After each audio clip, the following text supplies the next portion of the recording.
ചേട്ടാ, ചോറ്റാനിക്കരയിലെ പെൺകുട്ടി അതിജീവിതയാണല്ലോ. ആ പെൺകുട്ടിക്ക് നേരിട്ട ഇപ്പോൾ വീണ്ടും ഉണ്ടായ ദുരനുഭവം അതാ ഇപ്പോൾ ചർച്ചയാവുന്നുണ്ട്. പക്ഷേ ഇവിടെ ഈ പ്രതി എന്ന് പറയുന്നയാൾ, അതായത് ഒരു ഇൻസ്റ്റാ കാമുകനാണ്. ഈ പയ്യൻ രാത്രി 10:25 ഈ പെൺകുട്ടിയുടെ വീട്ടിലേക്ക് കയറി പോകുന്നതിന്റെ CCTV ദൃശ്യങ്ങൾ കൂട്ടുകാരൻ കൊണ്ട് ഇറക്കിയിട്ട് പോകുന്നു. അതെ. പക്ഷേ അവൻ പോലീസിനോട് പറഞ്ഞിരിക്കുന്നത്, അതായത് പ്രതി പോലീസിനോട് പറഞ്ഞിരിക്കുന്ന കാര്യം അവിടെ മറ്റൊരാളെ കണ്ടു എന്നുള്ളതാണ്. മറ്റൊരാളെ കണ്ടതിന്റെ തുടർന്ന് ഇവർ തമ്മിൽ വാക്കേറ്റം ഉണ്ടാവുകയും കണ്ടു. പക്ഷെ ആ CCTV ദൃശ്യത്തിൽ ഇത്തരത്തിലൊരാൾ നിൽക്കുന്നതുമായിട്ടുള്ള ഒരു കാര്യങ്ങളും കാണാൻ കഴിയുന്നില്ല എന്നാണ് മനസ്സിലാക്കുന്നത്. ഈ നമ്മുടെ ഇൻസ്റ്റയിലൊക്കെ നിൽക്കുന്നതേ മുഖംമൂടിയിട്ട സൈക്കോകളാണ്. കാരണം അല്ലെങ്കിൽ ഈ പെൺകുട്ടിയുടെ വിവരങ്ങളൊക്കെ അറിഞ്ഞിട്ട്, അതായത് നമുക്കൊരു അടുപ്പം തോന്നിക്കഴിഞ്ഞാൽ പൊതുവിൽ ഒന്നാമത് 19 വയസ്സുള്ള ഒരു പെൺകുട്ടിയാണ്. അത്രയേറെ വിവരമൊന്നും ആകാനുള്ളത്, വിവരം കിട്ടാനുള്ള പക്വതയില്ല, അങ്ങനെ പറയാം, ഇല്ലായിരിക്കും. അപ്പൊ ഒരുപക്ഷെ ഒരു സ്നേഹത്തണൽ എന്ന് തോന്നുമ്പോൾ അവളുടേതായിട്ടുള്ള കാര്യങ്ങൾ, അവളുടെ ജീവിതത്തിൽ സംഭവിച്ച കാര്യങ്ങൾ തുറന്നു പറഞ്ഞിട്ടുണ്ട്. ഈ തുറന്നു പറഞ്ഞതുകൊണ്ട് ഇവളെ ഇത്തരത്തിൽ ഉപയോഗിക്കാമെന്നോ മറ്റോ ഈ പ്രതിയായിട്ടുള്ള ആള് കരുതിയിട്ടുണ്ടോ എന്നുള്ള സംശയങ്ങളൊക്കെയാണ് എനിക്ക് തോന്നുന്നത്. കാരണം അങ്ങനെ അറിഞ്ഞിട്ട് ഇവളെ ഉപദ്രവിക്കാൻ ശ്രമിക്കുന്നു. അത് അറിഞ്ഞത് കൊണ്ടായിരിക്കില്ലേ, ഒരുപക്ഷെ കോൾ വെയിറ്റിംഗ് ആയിരുന്നു അത്രേ. ഇവൻ വിളിക്കുമ്പോൾ ഈ പെൺകുട്ടിയുടെ ഫോൺ കോൾ വെയിറ്റിംഗ് ആയിരുന്നു. അതിനെ തുടർന്നും ഒക്കെ ഉണ്ടായ കലഹമാണ് ആ പെൺകുട്ടിയെ ഇപ്പോൾ വെന്റിലേറ്ററിൽ എത്തിച്ചിരിക്കുന്നത്. പ്രീത പറഞ്ഞത് തന്നെയാണ് സത്യം. കാര്യം ഈ കുട്ടി ഒരു സ്നേഹം കാക്ഷിക്കുന്ന കാര്യം ടീനേജാണ്. കാര്യം 17 വയസ്സ്, 18 വയസ്സ്, 19 വയസ്സ് ടീനേജ് തന്നെയാണ്.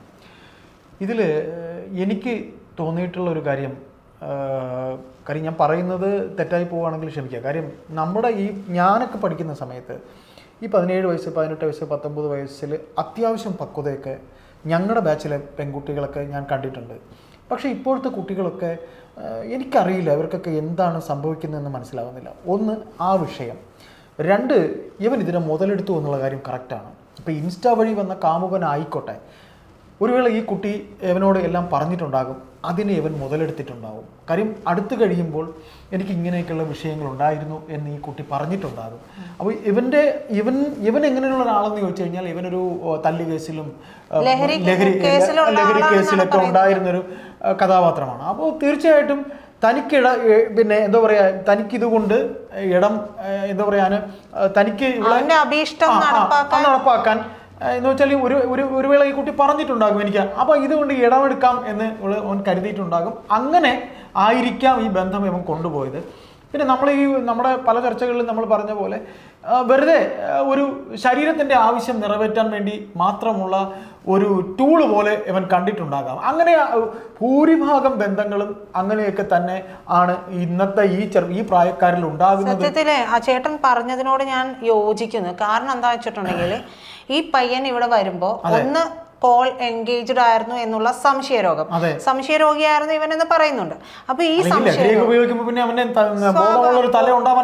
ഇല്ലല്ലോ. രണ്ടാമത് വന്നപ്പോൾ ഇവിടെ മറ്റൊരാളെ കണ്ടു എന്ന് പറഞ്ഞിട്ട് ഇവർ തമ്മിൽ അടിയാവുന്നു. ഈ അടിയാവുന്ന സമയത്ത് അടി ഉണ്ടായി. ഇവൾ അതായത് മർദ്ദനമൊക്കെ ഏറ്റു കഴിഞ്ഞപ്പോൾ ഈ പെൺകുട്ടി പറയാണ് ഞാൻ മരിക്കാൻ പോവാന്ന് പറഞ്ഞിട്ട് ഷോളിന് കുരുക്കിടുക. അപ്പൊ ഈ പയ്യൻ പറയുന്നത് നീ ചത്തോ, അങ്ങനെയാണ് പറഞ്ഞത്. അതിനു മുമ്പ് വേറൊരു സംഗതി കൂടെ ഉണ്ടായെന്നും പലതിലും പറയുന്നത്. ഇവൻ അവളെ ശാരീരിക ബന്ധത്തിന് അതെ, അതിലേക്കാണ് ഞാൻ പറയാൻ വന്നത്. അപ്പോ ഈ സംഭവത്തിന് ശേഷം ഇവൾ തൂങ്ങി കഴിഞ്ഞപ്പോഴേക്കും ആ സമയത്തായിരിക്കണം ഒരുപക്ഷെ ഇവൻ ഷോള മുറിച്ചിട്ടു എന്നാണ് ഇപ്പൊ പറയുന്നത്. അടുക്കളയിൽ കിച്ചണിൽ പോയി കത്തി എടുത്തോണ്ട് അറുത്തിട്ടു എന്ന് പറയുന്നു. അതെ, നമുക്ക് വിശ്വസിക്കാൻ പറ്റുമോ എന്നറിയില്ല. എന്തായാലും ഈ സമയത്താണ് ഇത്രയും തല്ലുപിടുത്തം ഉണ്ടായി. ഇത്രയും ഇവളെ ഉപദ്രവിച്ചതിന് ശേഷമാണ് ഇവളോട് പറയുന്നത് ഇവന് ലൈംഗിക ബന്ധത്തിൽ ഏർപ്പെടണം എന്നുള്ളത്. ഈ പെൺകുട്ടി നിരസിക്കുകയാണ്. തീർച്ചയായിട്ടും ഈ പെൺകുട്ടി ഏതൊരു സ്ത്രീയും ആയിക്കോട്ടെ, ഒരു സ്ത്രീ നോ പറഞ്ഞാൽ നോ ആണ്. അത് ആണായാലും പെണ്ണായാലും ഒരാൾ നമ്മളോട് നോ പറഞ്ഞാൽ അതിന്റെ അർത്ഥം നോ എന്ന് തന്നെയാണ്. പിന്നീട് അവിടെ ഒരു പിന്നെ അതിനും വേറെ മറു ചോദ്യങ്ങളൊന്നുമില്ലെന്നേ. അപ്പൊ ഈ പെൺകുട്ടിയെ ഇത്രയും ഉപദ്രവിക്കപ്പെട്ടിരിക്കുന്ന പെൺകുട്ടി ഇതിന് സമ്മതിക്കാതെ വന്നതോടുകൂടിയാണ് ഇവളുടെ ജനനേന്ദ്രിയം അടക്കം രക്തം വാർന്നൊലിച്ച് രീതിയിൽ അത്രയും അവളെ ബ്രൂട്ടലായിട്ട് ക്രൂരമായിട്ട് മർദ്ദിക്കുന്നത്. അപ്പൊ ഇവനൊക്കെ മനുഷ്യനാണ് എന്ന് പറയാൻ പറ്റില്ല. അല്ല, തീർച്ചയായിട്ടും ഉറപ്പായിട്ടും ലഹരിക്ക് അടിമയായി. നമ്മൾ നേരത്തെ സംസാരിച്ചു പറഞ്ഞ പോലെ ഇവനൊന്നും തലയ്ക്കകത്തൊന്നും ശരിക്കൊരു ബോധമൊന്നുമില്ല. കാര്യം തലച്ചോറൊക്കെ മരവിച്ച് ലഹരിക്ക് അടിമയായവർ തന്നെ എന്ത് വേദന, മറ്റുള്ളവരുടെ വേദന മനസ്സിലാക്കാനൊന്നും കഴിയുന്നില്ല. രണ്ട്, ഈ അമ്മ തന്നെ പറഞ്ഞിട്ടുണ്ട് പല ദിവസങ്ങളിൽ ഈ മോള് വരുമ്പോ മുഖത്ത് പാടുണ്ട്, അല്ലാതെയൊക്കെ പാടും ഒക്കെ ആയിട്ടാണ് ഈ കുട്ടി വരുന്നത്, നെറ്റിക്ക് ഒക്കെ. അപ്പൊ ഇങ്ങനെയൊക്കെയുള്ള ഇത്തരത്തിലൊക്കെയുള്ള ചെറുപ്പക്കാരെ നമുക്ക് വിവരിക്കാൻ കഴിയാത്ത രീതിയിലാണ് ഈ കാര്യങ്ങൾ. ഇത് വേറൊന്നുമല്ല പ്രജിത, നമുക്ക് പറയാൻ കഴിയുന്ന ഒന്നുമില്ല. അത്രത്തോളം ചെറുപ്പക്കാരുടെ ഈ ലഹരി വ്യാപകമാണ്. നമ്മുടെ സ്കൂൾ പരിസരത്തൊക്കെ ഇത്ര ഉണ്ടെന്നാ പറയുന്നത്. മുട്ടായി ഒക്കെ ഉണ്ടെന്നാ പറയുന്നത്. ഈ കൊച്ചിയിൽ തന്നെ കൊച്ചിയാണ് ഏറ്റവും കൂടുതൽ സ്കൂളുകൾ കേന്ദ്രീകരിച്ച് ഇങ്ങനെയൊക്കെ ഉണ്ടെന്നാ പറയുന്നത്. അപ്പൊ ഇതൊക്കെ നമ്മള് ഈ ലഹരി എന്ന് പറയുന്നത്, ലഹരി കടത്തുന്നതിന് കാരിയർമാരെ ആക്കുകയും ഒക്കെ ചെയ്തിട്ടേ ഈ അവരെ തന്നെ ഉപയോഗിക്കുകയാണ്, ശാരീരികപരമായിട്ടും അല്ലാണ്ടും ഒക്കെ ഉപയോഗിക്കുക. ഒരിക്കൽ ഒരു ബന്ധം സ്ഥാപിച്ച് ഇവർ ഇത് ഏതെങ്കിലും ഒരു രീതിയിൽ, ഒരുപക്ഷെ മിഠായിയുടെ രൂപത്തിലോ പാനീയത്തിന്റെ രൂപത്തിലോ കൊടുത്തിട്ട് ഇവരുടെ സ്വബോധം പോകുന്ന അവസ്ഥയിലായിരിക്കും ഈ കുട്ടികളെയൊക്കെ ഉപയോഗിക്കുന്നത്. ഇവർ ഒരുമിച്ചിരുന്ന് ഇത് ഉപയോഗിച്ചിട്ട് പിന്നെ ഈ പറയുന്ന പോലെ ഈ പെൺകുട്ടികളെ ഈ ചെറുപ്പക്കാർ തന്നെ അവരുടെ ശാരീരിക തൃപ്തിക്ക് ഈ കുട്ടികൾ അറിയില്ല. കാര്യം ഈ മരുന്നിൻ്റെ ഇതിൽ ഈ കുട്ടികൾ അറിയില്ല, പെൺകുട്ടികൾ അറിയില്ല. അങ്ങനെയാണ് ഇവർ ട്രാപ്പ് ചെയ്യുന്നത്. ഈ ചെറുപ്പക്കാരൊക്കെ തന്നെ അങ്ങനെയാണ് ട്രാപ്പ് ചെയ്യുന്നത്. അങ്ങനെയാണ് ഈ പകുതി കാര്യം ഇവർ ഒരുമിച്ചിരുന്നാണ് ഉപയോഗിക്കുന്നത്. ചിലപ്പോൾ ഇപ്പോൾ പുകവലിക്കുന്ന പെൺകുട്ടികളുണ്ട് കൊച്ചിയിലൊക്കെ. നമ്മൾ എത്രയോ പെൺകുട്ടികളൊക്കെ ഓപ്പണായിട്ട് ഇന്ന് പുകവലിക്കുന്നുണ്ട്. ഇങ്ങനെ ഇതിൽ തന്നെ ചതിച്ചാണ് ഈ ചെറുപ്പക്കാരെ ഈ പെൺകുട്ടികളെ ഇതിലേക്ക് കൊണ്ടുവരുന്നത്. അങ്ങനെയാണ് ഈ പല കാര്യങ്ങളും ഉണ്ടാകുന്നത്. അതിൽ അങ്ങനെ ആയിക്കഴിഞ്ഞിട്ട് പിന്നെ പ്രഗ്നന്റ് ആകുന്ന കുട്ടികൾ വരെയുണ്ട്. ഇത് ഈ മരുന്ന് ഉപയോഗിക്കുന്ന സമയത്ത് ഇവർക്ക് അറിയാൻ കഴിയില്ല. അങ്ങനെ വൻ ചതികൾ ഈ നഗരത്തിൽ നിന്നല്ല പലയിടങ്ങളിലും.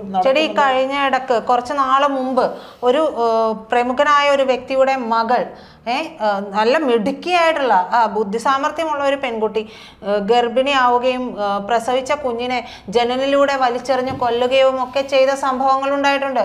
ഇതിനൊക്കെ പിന്നിലും ചേർന്ന് പ്രവർത്തിക്കുന്നത് ഇത്തരത്തിലുള്ള ലഹരി മാഫിയകൾ തന്നെയാണ്. എനിക്ക് മനസ്സിലാകാത്തത് നമ്മുടെ ഭരണ സംവിധാനം ഇത് എന്ത് കണ്ടാണ് മുന്നോട്ട് പോകുന്നത് എന്ന് മനസ്സിലാകുന്നില്ല. കാരണം നിർബാധം തുടരുകയാണ് മയക്കുമരുന്ന്.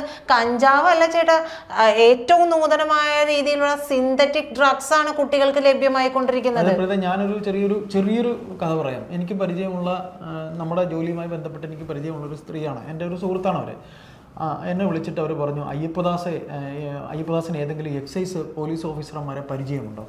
ഞങ്ങൾക്ക് എന്താ ചേച്ചി, അത് എൻ്റെ മകനെ ഇവിടെ ഈ നമ്മുടെ എറണാകുളത്ത് ഈ പനങ്ങാട് എന്ന് പറയുന്ന അരൂരിനടുത്ത് ഇതിൻ്റെ ഒരു ഹബ്ബാണ്. അപ്പോൾ ഈ കുട്ടി അതിൻ്റെ ഉപജീവനമായിട്ട് അവൻ ഈ ഊബർ ആഹാരം കൊണ്ടുപോകുന്ന ഈ ജോലി ഉണ്ടല്ലോ നമ്മുടെ സ്വിഗ്ഗിയിലെ. അപ്പോൾ ഈ ചേച്ചിയുടെ മകൻ ഇതിൽ ഉണ്ടായിരുന്നു. അപ്പോൾ ഇതിൻ്റെ കാരിയർമാരായിട്ട് ഇവനെ കിട്ടുമോ എന്ന രീതിയിൽ ആരൊക്കെയോ ഇവനെ സമീപിച്ചിരുന്നു എന്ന് പോലീസിന് രഹസ്യ വിവരം കിട്ടി. കാര്യം നമുക്ക് എക്സൈസിൽ, നമ്മൾ ഈ മീഡിയയിലായതുകൊണ്ട് നമുക്ക് സുഹൃത്തുക്കളൊക്കെ എക്സൈസിലുണ്ട്. അപ്പോൾ എന്നോട് ഇവർ പറഞ്ഞു, എൻ്റെ മകനെ 1 പ്രാവശ്യമല്ല 2 പ്രാവശ്യം ചോദ്യം ചെയ്തു. അപ്പോൾ അവൻ പറഞ്ഞു അവനെ സമീപിച്ചിരുന്നു എന്ന്. ആരൊക്കെയോ വന്ന് സമീപിച്ചിരുന്നു, നീ എവിടെയാണ് ജോലി എന്ന്, ആഹാരം കൊടുക്കുന്ന ജോലിയല്ലേ, നമുക്ക് ചില സാധനങ്ങളൊക്കെ ചിലയിടത്തൊക്കെ കൊടുക്കണം എന്ന് പറഞ്ഞിരുന്നു. കുട്ടിക്ക് മനസ്സിലായി, കുട്ടി അത് പറ്റില്ല എന്ന് പറഞ്ഞു എന്ന് പറഞ്ഞു. അപ്പോൾ ഞാൻ എൻ്റെ എക്സൈസിലെ സുഹൃത്തിനെ വിളിച്ച് ചോദിച്ചപ്പോൾ പറഞ്ഞു, അയ്യപ്പദാസ് ഈ പ്രസ്തുത സ്ഥലം, ഇവരുടെ വീട് അരൂരാണ്, പനങ്ങാട് എന്ന് പറയുന്ന നമ്മുടെ ഇവിടെ. അപ്പോൾ അവിടെ ഇത്തരത്തിൽ ഈ ചെറുപ്പക്കാരെ ഉപയോഗിച്ച് ഇവർ കാരിയേഴ്സായിട്ട് കാര്യങ്ങൾ ചെയ്യുന്നുണ്ട്. അങ്ങനെ ഞങ്ങൾ അന്വേഷിച്ചപ്പോൾ ആ കുട്ടിക്ക് അതിൽ പങ്കില്ല എന്ന് അറിഞ്ഞു. അതുകൊണ്ട് ഞങ്ങൾ വിട്ടു എന്നാണ് അവർ പറഞ്ഞത്. കാര്യം അങ്ങനെ അവരമ്മയാണ്. അപ്പം നമ്മൾ മീഡിയയിലായതുകൊണ്ട് അവർ അന്വേഷിക്കാൻ പറഞ്ഞു. അപ്പോൾ ഇതിൽ ഒരു കാര്യം കൂടെ ഉണ്ട് പ്രീത. ഇതിനകത്ത് 1 പ്രാവശ്യം ഇതിൻ്റെ കണ്ണിയായാൽ അതെനിക്ക് എൻ്റെ നാട്ടിൽ, എൻ്റെ തിരുവനന്തപുരത്ത് എൻ്റെ കുടുംബ വീടുള്ള സ്ഥലത്ത് എനിക്കൊരു സുഹൃത്തുണ്ട്. അവൻ എന്നോട് പറഞ്ഞിട്ടുണ്ട്, അയ്യപ്പദാസെ 1-2 പ്രാവശ്യം ഞാൻ ഇതിൻ്റെ കാരിയറായിട്ട് പോകേണ്ട ഇതുണ്ടായിട്ടുണ്ട്. പക്ഷേ അതിൽ നിന്ന് ഊരി വരാൻ പ്രയാസമാണ്. അതിൽ നിന്ന് ഊരി വന്നു കഴിഞ്ഞാൽ ഇവർ നിരന്തരം ഇവനെ വേട്ടയാടും. അവൻ പറയുന്നു, എനിക്ക് വിവരിക്കുമ്പോൾ തന്നെ പേടിയാകാറുണ്ട് എന്ന് ആ സുഹൃത്ത് എന്നോട് പറഞ്ഞിട്ടുണ്ട്. അവന് ഒരു വേള ഇത്രയോ നാൾ ഈ ഏത് തരം മയക്കുമരുന്ന് കൊണ്ടുവന്നും ഞാൻ അവനോട് ചോദിച്ചില്ല. പക്ഷെ അത് പറഞ്ഞപ്പോൾ തന്നെ അവൻ അയാളങ്ങ് പേടിക്കുന്നുണ്ട്. അയാളുടെ ആ ഒരു ഉൾഭയം എനിക്ക് അവന്റെ വാക്കുകളിൽ നിന്ന് മനസ്സിലായി. അപ്പൊ ഇതുകൊണ്ട് ഇതൊരു വല്ലാത്ത ട്രാപ്പാണ്. അതെ, ഒരിക്കലും ഇതിൽ പെട്ട് കഴിഞ്ഞിട്ടുണ്ടെങ്കിൽ ഊരി പോവുക എന്ന് പറയുന്നത് ഈ ചെറുപ്പക്കാരൻ തീർച്ചയായിട്ടും ഈ പെൺകുട്ടിയെ അവൻ ലഹരിക്ക് അടിമയായതുകൊണ്ട് തന്നെ അതിക്രൂരമായി പീഡിപ്പിച്ചിട്ടുണ്ട് എന്നുള്ള കാര്യം ഉറപ്പാണ്. അത് പറയുമ്പോൾ തന്നെ നമ്മൾ നേരത്തെ സംസാരിച്ചപ്പോഴും നമ്മൾ പറഞ്ഞില്ലേ, ആ പെൺകുട്ടിയെ ചോദ്യം ചെയ്യുമ്പോൾ ശരിക്കും ആ കുട്ടിക്ക് ഒന്നും സംഭവിക്കാതിരിക്കട്ടെ എന്ന് നമുക്ക് പ്രാർത്ഥിക്കുകയാണ് ചെയ്യാം. കാര്യം അത്ര ബ്രൂട്ടലായിട്ടാണ് ഈ സംഗതികൾ നടന്നിരിക്കുന്നത്. ഇത് നമുക്ക് കണ്ട് സഹിക്കാനോ കേട്ട് സഹിക്കാനോ പറ്റാത്ത കാര്യങ്ങളാണ് ഈ നടന്നുകൊണ്ടിരിക്കുന്നത്. പക്ഷേ ഇതിലൊന്നും തന്നെ ഞാൻ പറയുന്നത് ചേട്ടാ, നമ്മുടെ ഈ പോലീസ് സംവിധാനത്തെ കുറിച്ച് പറയുമ്പോഴേ ശരിക്കും പഴയതുപോലെ സൈനികർ അത്രയില്ല. പോലീസിലൊക്കെ അംഗബലം കുറവാണ്. അവർ 24 മണിക്കൂറിൽ കൂടുതലാണ് അവർ ജോലി ചെയ്യുന്നത്. എഡ്യൂക്കേറ്റഡായ ചെറുപ്പക്കാർ ഇതിൽ ജോലി കിട്ടി ഈ റാങ്കിൽ വന്ന് ജോലിക്ക് വന്നു കഴിയുമ്പോൾ അവർക്ക് വേറെ ജോലി കിട്ടുമ്പോൾ അവരിത് കളഞ്ഞിട്ട് പോവുക. അതുകൊണ്ടാണ് നമ്മൾ വിചാരിക്കുന്ന പോലെ അല്ല. കാര്യം ഈ സേനയിൽ അംഗബലം. പക്ഷെ ഞാൻ ചോദിക്കട്ടെ, ഒരു ഭരണം നടത്തുന്ന കക്ഷി, ഭരണകക്ഷിക്ക് ഇതിൽ ഇടപെടാൻ പോലീസിൽ കുറവുണ്ടെങ്കിൽ ഒഴിവ് നികത്തണം ചേട്ടാ. അല്ലാണ്ട് ഒഴിവുള്ള ഈ ഇതിൽ റാങ്ക് ലിസ്റ്റിൽ പേരുള്ളവരെ കൊണ്ട് നടുറോട്ടിൽ കിടന്നും നമ്മൾ കണ്ടതാണ്. ഇത് ഒഴിവ് നികത്തേണ്ട. അല്ലെങ്കിൽ പോലീസ് സേനയിൽ അംഗബലം കുറവാണെങ്കിൽ പോലീസ് സേനയിൽ അംഗബലം ഉണ്ടാവും. ഇനി മറ്റൊരു കാര്യം പറയട്ടെ, ഈ പിടിയിലായിട്ടുള്ള സ്വർണ്ണക്കടത്ത്, മയക്കുമരുന്ന് കടത്ത്, ഡോളർ കടത്ത്, ഇതിലെല്ലാം CPM-ന്റെ ആൾക്കാർ കൂടിയുണ്ട്. ഇവരെവിടെ ചെന്നിട്ടാണ് അന്വേഷിക്കുക? ഈ ചെന്ന് കയറുമ്പോഴേക്ക് ഏറ്റവും അവസാനം അറ്റത്ത് നിൽക്കുന്നത് ഈ പറയുന്ന ആൾക്കാരായിരിക്കും. അങ്ങനത്തെ ആൾക്കാരെ നമ്മൾ അറിഞ്ഞാൽ എത്രയോ വാർത്തകൾ നമ്മൾ ചെയ്തു. അതെ, ഏതായാലും നമുക്ക് ഒരു 19 വയസ്സുകാരി പെൺകുട്ടി, ഇനി ബാക്കി കൂടെ എന്തെങ്കിലും പറയാനുണ്ടെങ്കിൽ പറയുന്നു. ഇല്ല ചേട്ടാ, ഇല്ല, വിഷയം മാറിയിട്ടൊന്നുമില്ല. നമ്മൾ സംസാരിക്കാൻ ഉദ്ദേശിച്ചത് ഇത് തന്നെയാണ്. കാരണം ആ പെൺകുട്ടിക്ക് ബ്രൂട്ടലായിട്ടുള്ള ആ പെൺകുട്ടി അനുഭവിക്കേണ്ടി വന്ന ആ ഒരു വേദന ഉണ്ടല്ലോ, നമുക്ക് പറയാൻ തന്നെ അത്രയേറെ ബുദ്ധിമുട്ടുണ്ട്. എന്നിട്ടും ഇനിയെങ്കിലും ഇവിടുത്തെ ഭരണ സംവിധാനം ഇതിനൊക്കെ വേണ്ടിയിട്ട് എന്തെങ്കിലും ഒരു ചെറുവിരൽ അനക്കുമോ എന്നുള്ളത് സംശയമാണ്. പ്രതീക്ഷിക്കാം, നമുക്കൊക്കെ പറയാം, പ്രതീക്ഷിക്കാം, പ്രത്യാശിക്കുന്നു, പ്രാർത്ഥിക്കുന്നു. ഇതൊക്കെ നമ്മൾ നിരന്തരം ചെയ്തുകൊണ്ടിരിക്കുകയാണ്. ഇന്നലെ കേട്ടു ചെന്താമര, കഴിഞ്ഞ ദിവസം കേട്ടു, അതിനു മുമ്പ് ചേന്തമംഗലത്തെ കൊലപാതകം, കഠിനംകുളത്തെ അതും ഒരു ഇൻസ്റ്റാ കാമുകൻ. സോഷ്യൽ മീഡിയ വന്നതില് സോഷ്യൽ മീഡിയ കൊണ്ട് ഉപകാരം, ഒരു വശത്ത് ഉപകാരമാണെന്നുണ്ടെങ്കിൽ മറുവശത്ത് ശരിക്കും പറഞ്ഞാൽ ഈ ഇൻസ്റ്റയൊക്കെ ചേട്ടാ എന്തിനേയും നല്ലതിനും കെട്ടതിനും ഉപയോഗിക്കാം. കെട്ടതിന് ഉപയോഗിക്കാൻ വേണ്ടി മാത്രം ചിലരുണ്ടല്ലോ, ഏതിലും ഒരു മോശം വശം. അതെ, എന്തായാലും ഈ ഭരണ സംവിധാനം ഇങ്ങനെ നോക്കുകുത്തിയായി പോകുമ്പോ എന്താ പറയാ, ആകെ അങ്കലാപ്പിലായി പോകുന്നത് പൊതുജനങ്ങളാണ്. പൊതുജനം എന്ന് പറഞ്ഞാൽ ഒരു തലമുറ ഇവിടെ വളർന്നു വരികയാണ്. ഒന്നല്ല, എത്രയോ തലമുറ, എത്രയോ ഏജിലുള്ള കുട്ടികൾ ഇവിടെ വളർന്നു വരികയാണ്.